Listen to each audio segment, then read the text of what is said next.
विश्व भर में लोगों से कहना चाहता हूं, कम मेक इन इंडिया।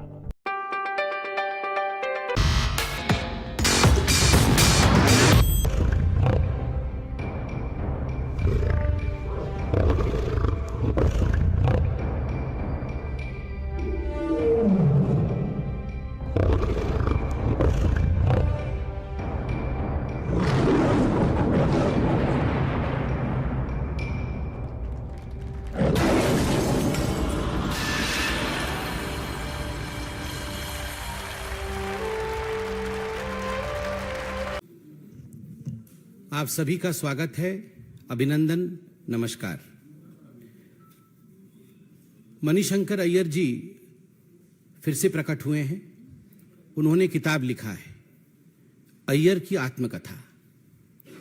आप सभी जानते हैं कि मणिशंकर अय्यर जी को एक फ्रिंज एलिमेंट के रूप में प्रस्तुत किया जाता है। दरअसल वो फ्रिंज एलिमेंट नहीं है।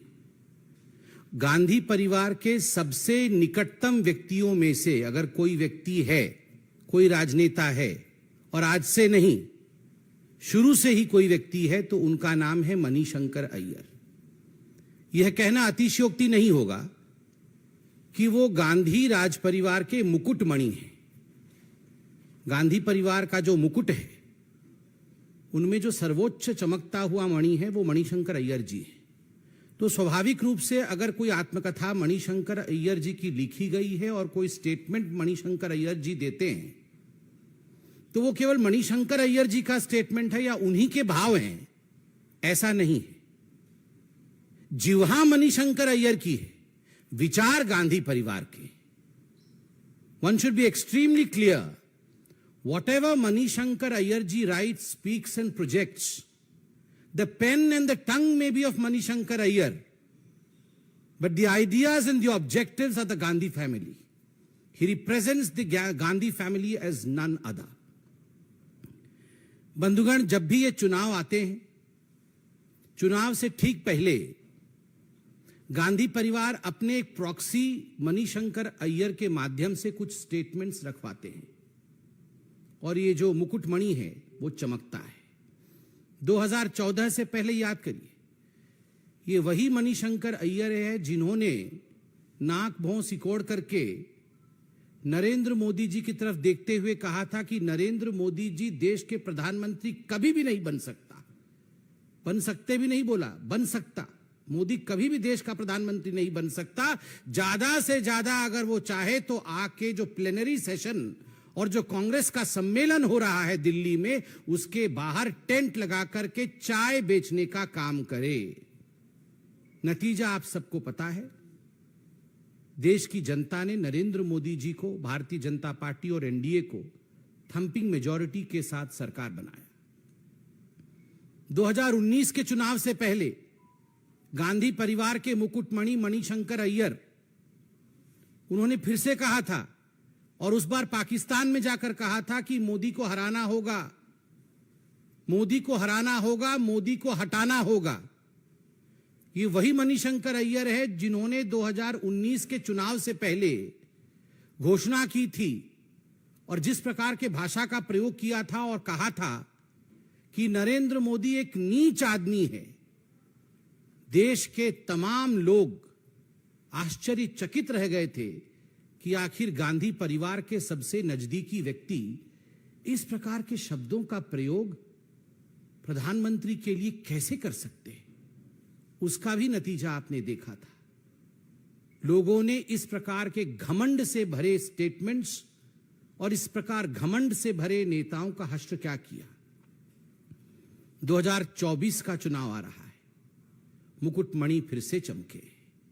इस बार बोला ही नहीं, किताब भी लिख डाला है, और एक विषय पे नहीं, अनेक विषयों पे बोला है। मुख्यतः 3 P's, P1 परिवारवाद, P2 पक्षपात, हिंदुओं के खिलाफ पक्षपात, और P3 जिसके लिए घमंडिया के सारे नेताओं में होड़ लगी हुई है और लगेगी भी, पाकिस्तान।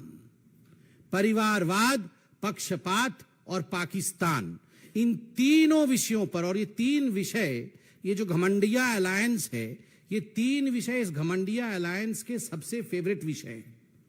उस पर मणिशंकर अय्यर जी ने थेसिस प्रस्तुत किया है। और अलायंस के जो the soul of the alliance has been presented by Manishankar Aiyar in the written format. जो अलायंस का आत्मा है उसे आत्मकथा के रूप में मणिशंकर अय्यर ने रखा है।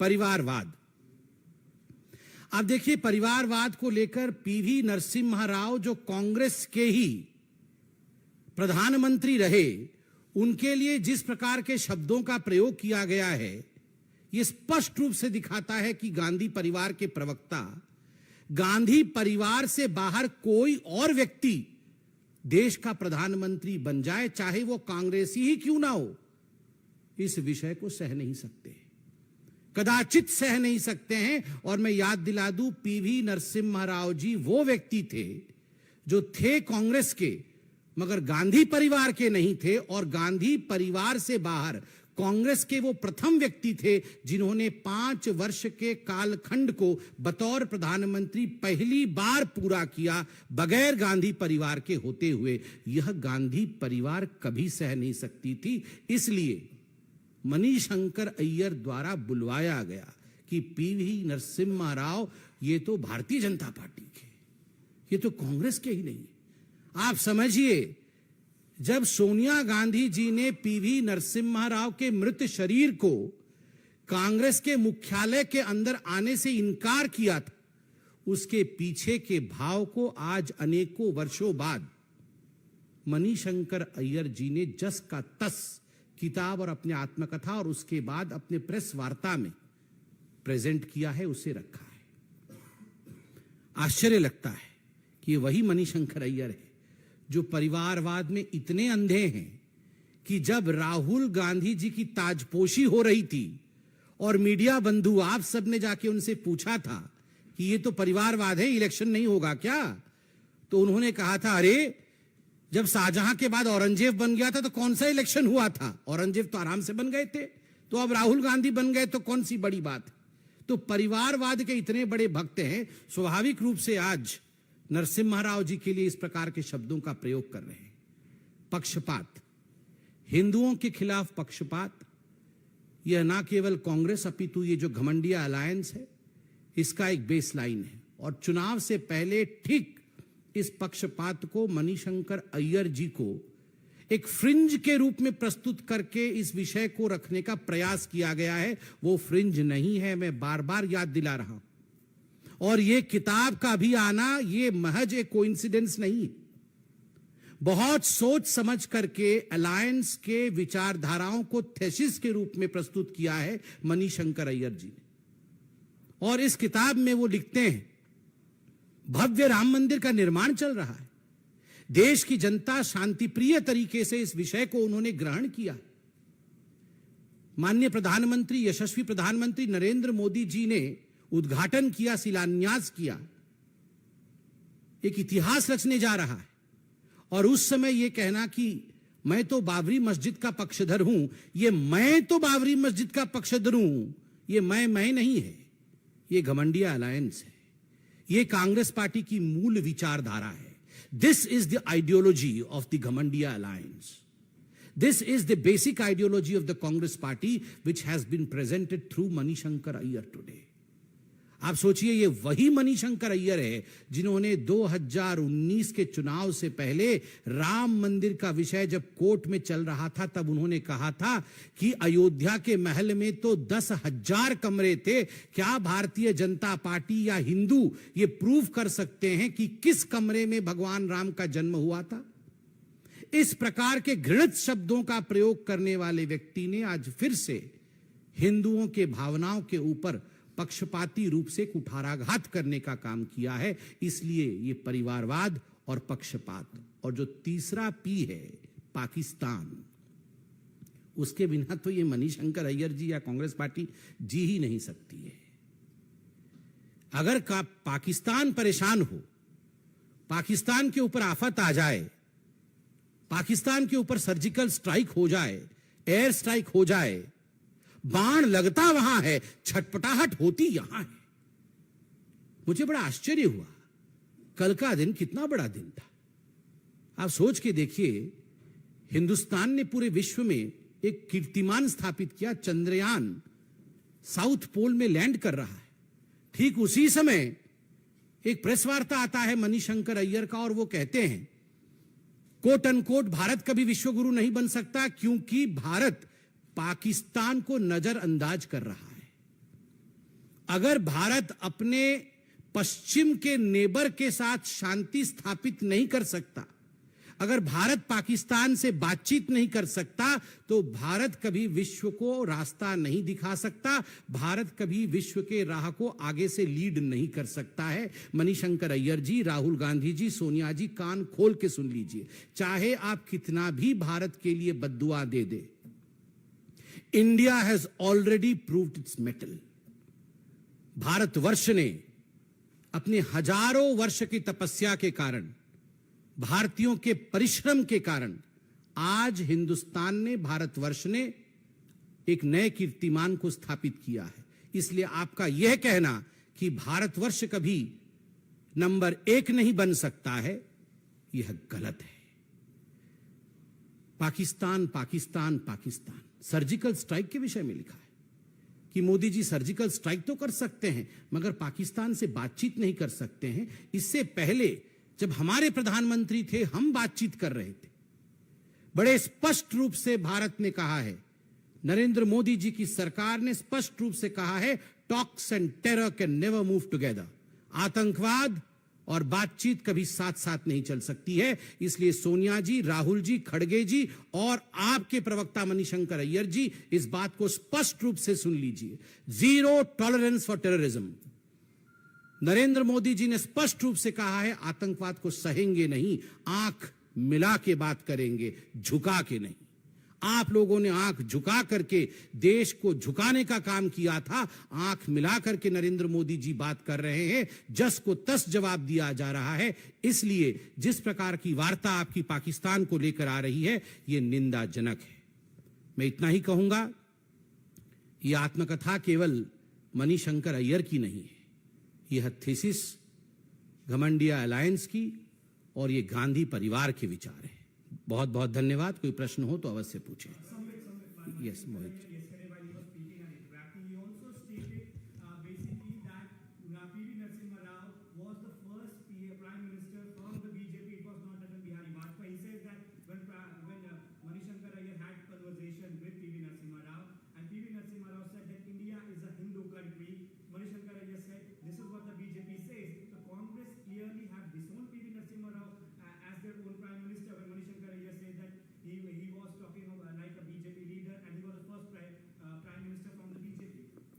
As far as Manishankar Aiyar ji is concerned, it is very clear right from the very beginning that Mr. Aiyar speaks for the Gandhi family.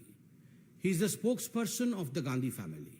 So this is not just Mr. Manishankar Aiyar's way of thinking, it's the Gandhi family's way of thinking, and we are aptly clear about the fact that right from the very beginning, the Gandhi family or the coterie of the Gandhi family could never tolerate the fact that there was someone apart from the Gandhi family named Mr. P.V. Narasimha Rao, who was a non-Gandhi family person and could complete the term of Prime Minister's office, the 5 years term, despite being not from the family. This is the reason as to why he has been humiliated in the past, and the humiliation continues even today. The humiliation was to the extent that his cremation was not allowed in the capital. The humiliation was to the extent that his body, the mortal remains of Mr. Narasimha Rao, the Prime Minister of India, was not allowed into the Congress headquarters on the behest of the Congress President, Mrs. Sonia Gandhi. This was the level of disrespect that was shown to P.V. Narasimha Rao ji. So, of course, when today Mr. Manishankar Aiyar writes the same, I mean, this is not a matter of surprise. I believe this is their statement.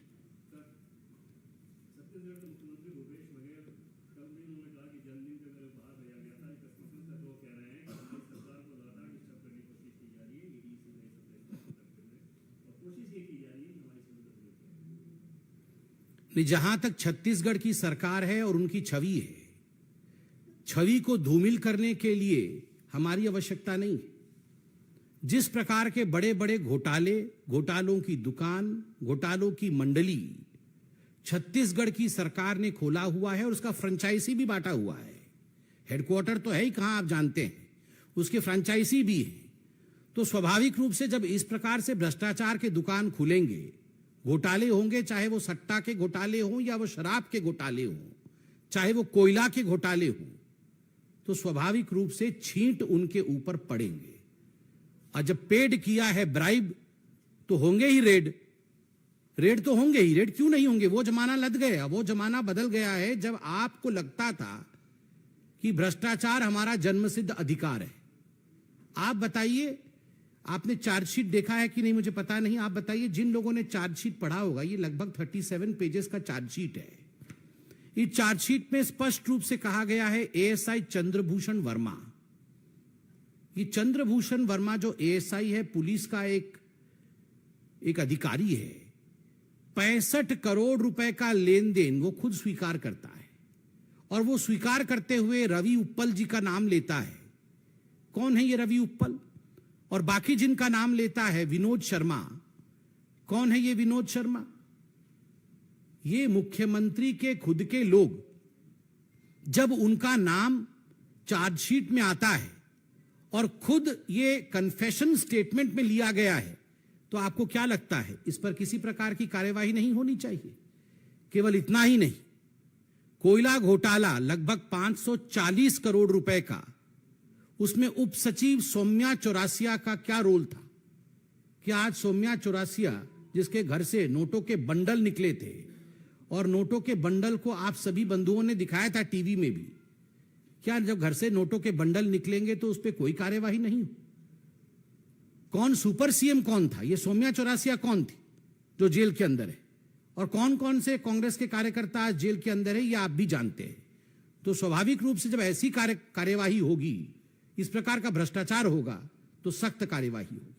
शराब के घोटाले में 2000 करोड़ से अधिक का घोटाला हुआ है। 2-2 काउंटर खोल करके वहां हवाला का कांड किया गया है।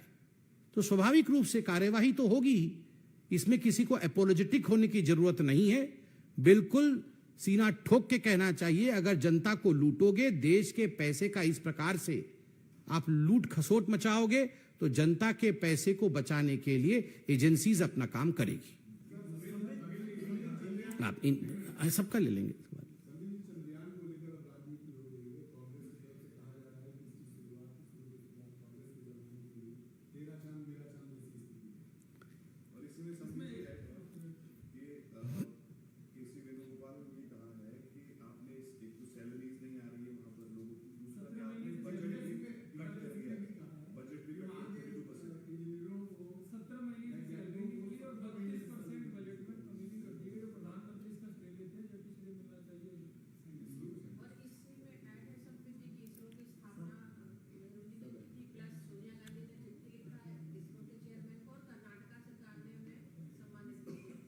देखिए, पहले तो मैं आप सबको बधाई दूंगा कि चंद्रयान का जिस प्रकार से कल लैंडिंग हुआ मून के साउथ पोल में, और भारतवर्ष पहला देश बना मून के साउथ पोल में पहुंचने का, ये हम सब के लिए, चाहे हम प्रवक्ता हो, चाहे आप मीडिया पर्सन हो, और मेरे कैमरे के बंधु भी सामने खड़े हैं, उनको भी बहुत बधाई। हम सब भारतीय हैं। चलिए, नोकझोंक राजनीति में चलती रहेगी, बहुत प्रेस कॉन्फ्रेंसेस होंगे, मगर जब चंद्रयान चंद्र में पहुंचा, भारत के ध्वजा के साथ पहुंचा, तो हर भारतीय का छाती चौड़ा हुआ है, गर्व से चौड़ा हुआ है। उस समय वो छाती भाजपा का नहीं या कांग्रेस का नहीं। मैं आज इस विषय में, इतने विराट विषय में, जब पूरा विश्व हिंदुस्तान को वाह वाह कर रहा है, हिंदुस्तान को कांग्रेचुलेट कर रहा है, शाबाशी दे रहा है हिंदुस्तान को, आज मैं एक प्रवक्ता के रूप में नहीं, एक साधारण भारतीय के रूप में कहूंगा, लेट्स नॉट फाइट टुडे। आज का दिन लड़ाई का दिन नहीं है। आज का दिन प्रत्येक भारतीय का दिन है। आइए मुस्कुराएं और जो श्रेय हिंदुस्तान को मिला है, गर्व से कहो कि हम भारतीय हैं, गर्व से कहो कि देश आगे बढ़ रहा है। बहुत बहुत धन्यवाद।